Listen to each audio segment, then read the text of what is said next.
Estimadas amigas y amigos, pues aquí nos tienen de nueva cuenta con renovados bríos, sobre todo después de la eh, gran felicitación desde nuestro punto de vista que nos hicieron nuestros compañeros del Uptime Institute, derivado de los dos reportes especiales más recientes que realizamos acerca de las configuraciones de disponibilidad que fueron ideadas por el propio instituto y su fundador Ken Brill. En esta ocasión, continuando con esta importante serie de reportes especiales acerca de los diferentes modelos de distribución de energía para aplicación en centros de datos, en su parte octava vamos a revisar los temas de disponibilidad y redundancia para alimentar eléctricamente centros de datos. Aunque en la fase de planificación no existen normas vinculantes con respecto a la confiabilidad del suministro, la duración admisible de una posible interrupción y los requisitos de redundancia correspondientes deben tenerse en cuenta en la fase de planificación. De acuerdo a la norma DIN 40041, que es equiparable a la norma internacional IS 60050-191, la redundancia en los centros de datos se define como la existencia de más componentes funcionales de la fuente de alimentación en una unidad que son los necesarios para mantener esta operación. Aquí, suministro de energía del hardware de las tecnologías de la información y componentes críticos de la propia infraestructura. Dicha norma DIN señala explícitamente que el mantenimiento, es decir, la supervisión, el propio mantenimiento y la restauración en caso de falla del funcionamiento adecuado es necesario para mantener la redundancia. Revisemos desde nuestro punto de vista qué es la disponibilidad de un centro de datos. Cuando hablamos de disponibilidad nos referimos a la capacidad que tiene el centro de datos para garantizar que la información se encuentre disponible siempre que sea requerida. La disponibilidad incluye dos periodos de tiempo: cuánto nos puede tomar como usuarios acceder a un servicio o sistema y cuánto tiempo necesita ese sistema para responder a nuestras solicitudes como usuarios. Para asegurar un buen nivel de disponibilidad, la infraestructura necesita estar configurada para manejar diferentes cargas y posibles fallas con un tiempo de inactividad mínimo o nulo. Este tiempo de actividad representa el cálculo de la frecuencia con la que un recurso específico se encuentra disponible durante un tiempo determinado o cuando es requerida su utilización. La disponibilidad está relacionada con un otro concepto, la alta disponibilidad, el cual hace referencia al protocolo de diseño del sistema que al implementarse garantiza operar continuamente sin fallos o interrupciones. ¿Cómo se mide la disponibilidad de un centro de datos?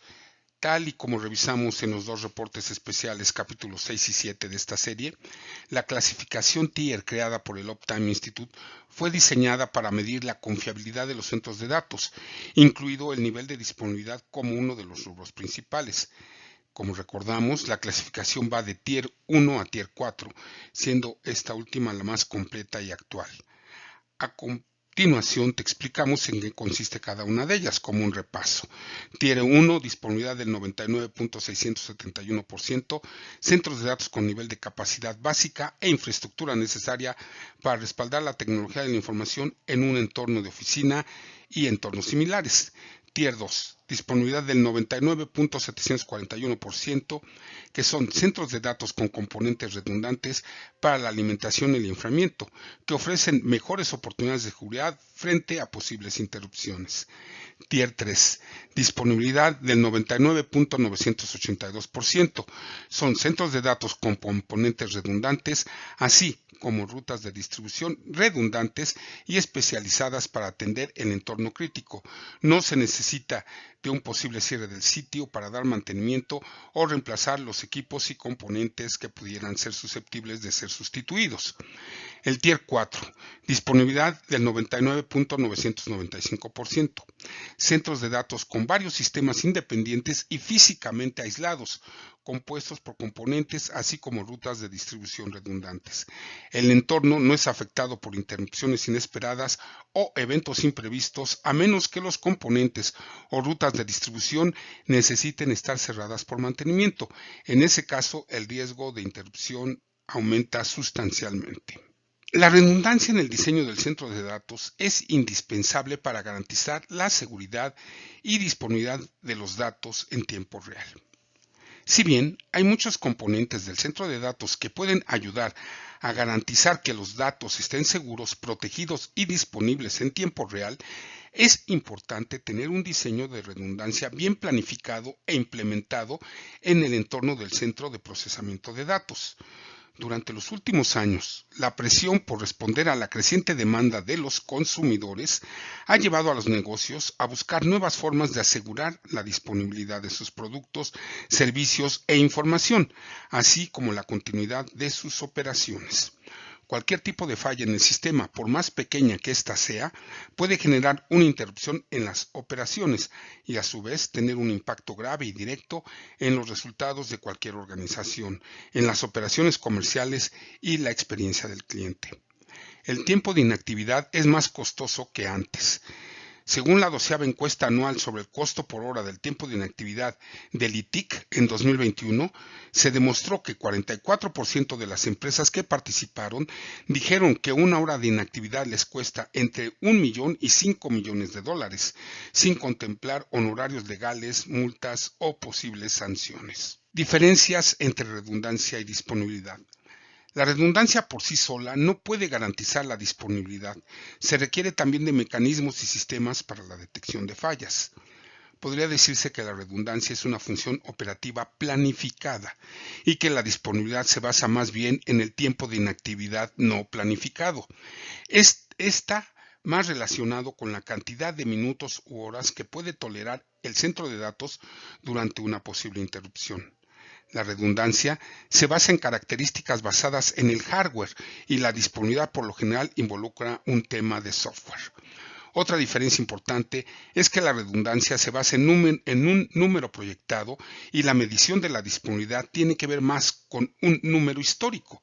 Es decir, en el caso de los centros de datos con diseño de infraestructura redundante, se trata de una proyección para asegurar el correcto funcionamiento de los equipos. Sin embargo, para medir o conocer el nivel de disponibilidad se requiere de analizar el funcionamiento como tal del centro de datos para, a partir de la experiencia operativa pasada, obtener dicha información. Aunque en la fase de planificación no existen normas vinculantes con respecto a la confiabilidad del suministro, la duración admisible de una posible interrupción y los requisitos de redundancia correspondientes deben tenerse en cuenta en la fase de planificación. Adaptado de la norma DIN 40041, comparable a la norma internacional IEC 60050, la redundancia en los centros de datos se define como la existencia de más componentes funcionales de la fuente de alimentación en una unidad de los que resultan necesarios para mantener esta función. Aquí, en esta definición, el suministro de energía eléctrica del hardware, de tecnologías de la información y componentes críticos de la infraestructura como un equipo permanente. La norma DIN señala explícitamente que el mantenimiento, es decir, la supervisión, el mantenimiento y la restauración en caso de alguna falla del funcionamiento adecuado es necesario para mantener la redundancia. De disponibilidad. De acuerdo al Harvard Research Group, ellos han definido las siguientes 6 niveles de clases de disponibilidad. En primer lugar está el AE0 convencional. La función puede ser interrumpida, la integridad de los datos no resulta esencial para la operación. El AEC1 resulta altamente confiable. La función puede interrumpirse, pero se debe garantizar la integridad de los datos. AEC2 altamente disponible. La función solo puede interrumpirse de entre los tiempos definidos o mínimamente durante el tiempo de funcionamiento principal. AS3, resiliente a fallas de acuerdo a su designación. La función debe mantenerse sin interrupción de entre los tiempos definidos o durante el tiempo de funcionamiento principal. AS4, tolerante a fallas. La función debe mantenerse sin interrupción, se debe garantizar el funcionamiento 24/7, es decir, 24 horas, 7 días a la semana. El AE5, tolerante a desastres. La función debe estar disponible en cualquiera de las circunstancias antes mencionadas. Esto, como comentamos, es la clasificación del entorno de disponibilidad AEC, por sus siglas en inglés, según el Harvard Research Group. Sobre la base de la clasificación realizada por dicho grupo en 2002, se han establecido varios grados de disponibilidad de acuerdo a la tabla que acabamos de revisar. En su compendio de alta disponibilidad, la Agencia Alemana para la Seguridad en la Tecnología de la Información presenta una clasificación que cita los tiempos de inactividad correspondientes al estado respectivo de no disponibilidad, como revisaremos en una tabla subsecuente. La disponibilidad en términos matemáticos. Como término matemático, la disponibilidad se define como el cociente entre el tiempo promedio entre fallos, MTBF, y la suma de todos los MTBFs y el tiempo promedio de reparación, MTTR. La disponibilidad es igual a MTBF entre el cociente resultante del sumar el MTBF más el tiempo de reparación. Sin embargo, la disponibilidad solo se vuelve significativa si se conocen las magnitudes del MTBF y el MTTR, como revisaremos en el cuadro de la siguiente diapositiva, que muestra tres cifras comparables para la disponibilidad en diferentes posibles escenarios de falla. Los porcentajes de disponibilidad difieren solo en el sexto dígito, después del punto decimal, ya que esto es marginal, pero la importancia de una fase larga e ininterrumpida de operación resulta obvia. Nadie quiere ser molestado por frecuentes interrupciones menores en el centro de datos. Algunas pautas se pueden derivar de esto. Se debe dar preferencia a la alta calidad de los productos aplicados. El número de componentes no debe ampliarse indebidamente, ya que cada componente debe considerarse como una fuente potencial de problemas. Revisemos ahora lo que significa el punto único de falla, el single point of failure. Deben evitarse las interferencias repetidas y las operaciones de conmutación, en particular en la relación con la modularización y el funcionamiento dependiente de la carga. Esta definición es de acuerdo al British Standard Institution, el BSI. Y también continúa esta definición. Debe evitarse la dependencia de componentes individuales, ya que su falla o la desactivación de dicho punto único de falla afectaría a todo el sistema. El término punto único de falla se refiere a los componentes del sistema o rutas del sistema cuya falla haría que todo el sistema no funcionara. Esto siempre es cierto si un componente adopta una función central en todo el sistema. No es redundante y en casos de falla perjudica a los otros componentes en su operación. Además, un componente que resulta punto único de falla es imprescindible para el funcionamiento seguro y confiable de todo el sistema. Además de esto, una falla en la fuente de alimentación en el centro de datos significa que no puede esperarse un reinicio del datacenter en segundos, sino más probablemente después de muchas horas e incluso días. Si un defecto afecta a componentes especiales como los transformadores, UPS o paneles de switcheo, su reemplazo puede tardar varios días o incluso semanas. Clases de disponibilidad típicas según el compendio de alta disponibilidad de el Harvard Research Group, según el compendio de alta disponibilidad de la norma del British Standard Institute. Clase de disponibilidad ABC0. La designación es Sistema Informático Estándar sin requisitos de disponibilidad. Su disponibilidad mínima es menor al 95%. En caso de no contar con disponibilidad, es menor al 5%. Pérdidas de operación mensuales, un día. Pérdidas de operación anuales, varios días. La clase de disponibilidad ABC1, seguridad estándar basada en la protección básica de tecnologías de la información con demanda normal de disponibilidad. A nivel de su mínima disponibilidad es el 99%. De no contar con disponibilidad es el 1%. Pérdidas de operación mensuales menor a 8 horas. Pérdidas de operación anuales menor a 88 horas. La clase de disponibilidad ABC2. Seguridad estándar basada en la protección básica de tecnologías de la información con una mayor demanda de disponibilidad. Su nivel de mínima disponibilidad está rankeada en el 99.9%. En caso de no contar con ella, en disponibilidad es el 0.1%. Las pérdidas de operación mensuales representan menor a 44 minutos. Las pérdidas de operación anuales son iguales a menos de 9 horas.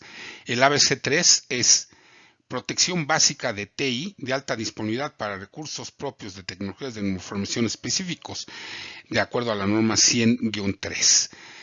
La mínima disponibilidad, aquí tenemos un asterisco que está en la parte baja, que requieren análisis de riesgos suplementarios según la propia norma del British Standard Institution 100.3. Nos dice que la mínima disponibilidad es 99.99%, sin disponibilidad en caso de no contarse 0.01%, pérdidas de operación mensuales representan menos de 5 minutos, pérdidas de operación anuales representan 53 minutos. El nivel de disponibilidad ABC4 tiene una designación de máxima disponibilidad con una disponibilidad mínima del 99.999%. Sin disponibilidad solamente del 0.001%, con pérdidas de operación anuales menores de 26 segundos y pérdidas de operación anuales que suman menos de 6 minutos de posible tolerancia. El ABC5 es la de máxima disponibilidad y es tolerante a desastres. Su mínima disponibilidad es de máxima disponibilidad, tiene 0 posibilidades de no contar con ella, tiene 0 pérdidas de operación anuales y 0 pérdidas de operación anuales. Estimadas amigas y amigos, hasta aquí dejamos la revisión de lo que representa la disponibilidad y en el siguiente reporte especial empezaremos a revisar las diferentes configuraciones de redundancia eléctrica para alimentar de manera eficiente las operaciones críticas de los centros de datos de alta disponibilidad. Nos vemos la próxima semana. Muchas gracias por su atención y sus felicitaciones, las cuales valoramos muchísimo. Hasta la próxima.